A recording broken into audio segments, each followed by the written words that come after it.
जिसे अपरा नहीं मिली उसे संसार अपार ही लगा, पर जिसने अपरा एकादशी का व्रत किया उसे जीवन में अपार पुण्य, यश और शांति प्राप्त हुई। हरे कृष्णा, जय श्री विष्णु।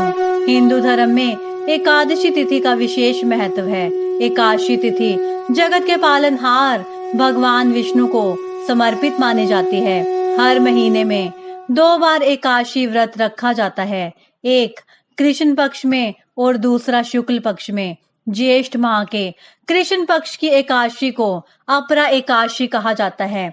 आज है अपरा एकादशी, वह पुण्यदायिनी तिथि जो पापों को हरने वाली है और मोक्ष का द्वार खोलने वाली है। एकादशी व्रत को अंत तक जरूर सुने, कथा सुनने से सबका कल्याण होता है। 2025 में यह व्रत 23 मई को रखा जाएगा। ज्योतिष गणना के अनुसार एकादशी तिथि का प्रारंभ 23 मई को रात 1:12 से होगा और समाप्ति इसी दिन रात 10:29 पर होगी। व्रत का पारण 24 मई को प्रातः 5:26 से शाम 8:11 के बीच करना उत्तम रहेगा।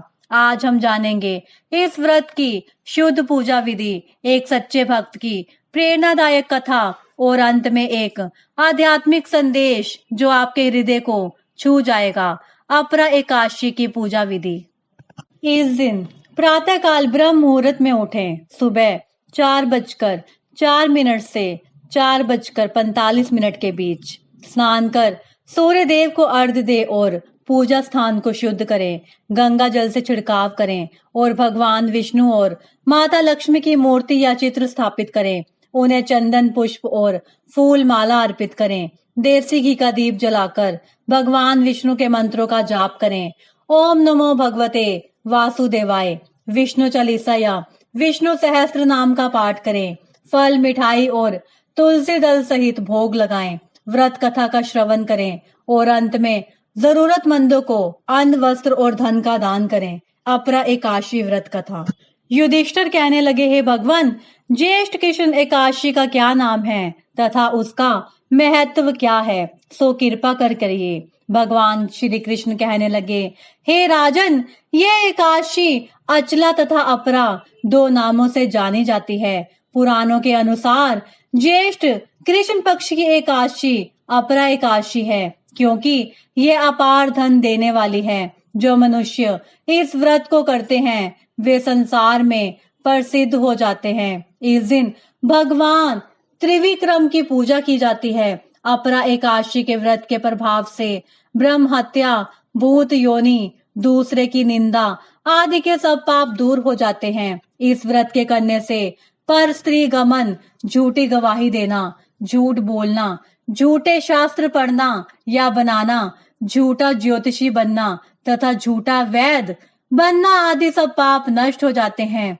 जो क्षत्रिय युद्ध से भाग जाएं वे नरकगामी होते हैं, परंतु अपरा एकादशी का व्रत करने से वे भी स्वर्ग को प्राप्त होते हैं। जो शिष्य गुरु से शिक्षा ग्रहण करते हैं फिर उनकी निंदा करते हैं वे अवश्य नरक में पड़ते हैं, मगर अपरा एकादशी का व्रत करने से वे भी इस पाप से मुक्त हो जाते हैं। जो फल तीनों पुष्कर में कार्तिक पूर्णिमा को स्नान करने से या गंगा तट पर पितरों को पिंडदान करने से प्राप्त होता है, वही अपरा एकादशी का व्रत करने से प्राप्त होता है। मकर के सूर्य में प्रयागराज के स्नान से, शिवरात्रि का व्रत करने से, सिंह राशि के बृहस्पति में गोमती नदी के स्नान से, कुंभ में केदारनाथ के दर्शन या बद्रीनाथ के दर्शन, सूर्य ग्रहण में कुरुक्षेत्र के स्नान से, स्वर्ण दान करने से अथवा अर्ध पर सूता गोदान से जो फल मिलता है वही फल अपरा एकादशी के व्रत से मिलता है। यह व्रत पाप रूपी वृक्ष को काटने के लिए कुल्हाड़ी है, पाप रूपी ईंधन को जलाने के लिए अग्नि, पाप रूपी अंधकार को मिटाने के लिए सूर्य के समान, मृगों को मारने के लिए सिंह के समान है। अतः मनुष्य को पापों से डरते हुए इस व्रत को अवश्य करना चाहिए। अपरा एकादशी का व्रत तथा भगवान का पूजन करने से मनुष्य सब पापों से छूटकर विष्णु लोक को जाता है। इसकी प्रचलित कथा के अनुसार प्राचीन काल में महिध्वज नामक एक धर्मात्मा राजा था। उसका छोटा भाई वज्रध्वज बड़ा ही क्रूर, अधर्मी तथा अन्यायी था। वह अपने बड़े भाई से द्वेष रखता था। उस पापी ने एक दिन रात्रि में अपने बड़े भाई की हत्या करके उसकी देह को एक जंगली पीपल के नीचे गाड़ दिया। इस अकाल मृत्यु से राजा प्रेत आत्मा के रूप में उसी पीपल पर रहने लगा, अनेक उत्पात करने लगा। एक दिन अचानक धौम्य नामक ऋषि उधर से गुजरे। उन्होंने प्रेत को देखा और तपोबल से उसके अतीत को जान लिया। अपने तपोबल से प्रेत उत्पात का कारण समझा। ऋषि ने प्रसन्न होकर उस प्रेत को पीपल के पेड़ से उतारा तथा परलोक विद्या का उपदेश दिया। दयालु ऋषि ने राजा की प्रेत योनि से मुक्ति के लिए स्वयं ही अपरा एकादशी का व्रत किया और उसे अगति से छुड़ाने को उसका पुण्य प्रेत को अर्पित कर दिया। इस पुण्य के प्रभाव से राजा की प्रेत योनि से मुक्ति हो गई।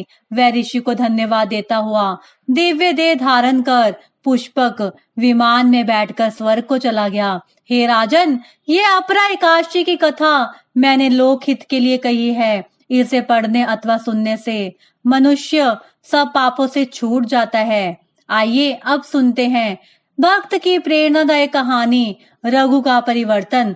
रघु एक युवा था जो सांसारिक मोह और गलत संगत में डूबा था। चोरी, झूठ और व्यसन उसकी आदत बन चुकी थी। एक दिन उसकी वृद्ध माँ ने कहा, बेटा, जीवन सुधर सकता है अगर तू एक बार अपरा एकादशी व्रत रख ले। रघु ने मजाक में माँ की बात मान ली, लेकिन उस दिन कुछ ऐसा हुआ जिसने उसका जीवन बदल दिया। व्रत के दिन उसने भोजन नहीं किया, लेकिन दिन भर भूख ने उसे उसकी माँ की पीड़ा का एहसास कराया। पूजा करते समय उसने भगवान विष्णु जी की आंखों में करुणा देखी। उसे लगा जैसे भगवान ने कहा हो, तेरा अतीत तुझे परिभाषित नहीं करता, तेरा संकल्प तुझे मोक्ष की ओर ले जाएगा। उस दिन के बाद रघु ने कभी झूठ नहीं बोला, कभी किसी का दिल नहीं दुखाया। लोग उसे सच्चा भक्त कहने लगे और जब उसकी मृत्यु हुई, लोगों ने कहा, ये वही रघु है जिसने एक व्रत से अपने जीवन को अमर बना दिया। अपरा एकादशी कोई साधारण दिन नहीं है, ये अवसर है अपने भीतर के अंधकार को मिटाने का और प्रकाश की ओर बढ़ने का। जो भी इस दिन विधि पूर्वक व्रत करता है उसे अपरिमित पुण्य, सभी पापों से मुक्ति और वैकुंठ की प्राप्ति होती है। तो आइए इस अपरा एकादशी पर सिर्फ उपवास नहीं, उत्सव मनाएं, आत्मा की शुद्धि का उत्सव। और अगली बार हम मिलेंगे निर्जला एकादशी की अमृत वेला में। प्रभु के प्यारे वही हैं जो ज्ञान को सिर्फ सुनते नहीं, जीवन में उतारते हैं। अगर आप भी ऐसे ही प्यारे हैं तो इस वीडियो को आगे जरूर पहुंचाइए। जहां होगा केवल जल से उपवास, पर मिलेगा मोक्ष से भी बढ़कर विश्वास।